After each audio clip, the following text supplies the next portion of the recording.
Section 7, the competition Rolls-Royce and Mercedes. The Bentley Flying Spur Hybrid isn't the only luxury hybrid on the block. It goes up against some stiff competition, namely the Rolls-Royce Ghost and the Mercedes-Maybach S 580e. The Rolls-Royce Ghost is the epitome of old-world luxury, while the Mercedes-Maybach S 580e offers cutting-edge technology and a more understated design. Each car has its own unique strengths and weaknesses, but the Bentley Flying Spur Hybrid strikes a perfect balance between performance, luxury, and sustainability. It's a car that can do it all, and it does it with style. Section 8, the last word: Bentley's winning formula. The Bentley Flying Spur Hybrid 2025 is a game changer. It proves that you don't have to sacrifice luxury or performance to go green. It's a car for the discerning individual who wants it all: power, comfort, style, and sustainability.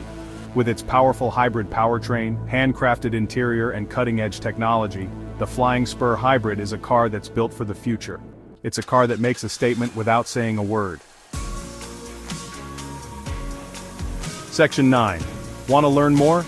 Well folks, that's the Bentley Flying Spur Hybrid 2025 in a nutshell. If you're looking for a luxury sedan that's as easy on the eyes as it is on the environment, this is the car for you. Head on down to your local Bentley dealer and take one for a spin. You won't be disappointed.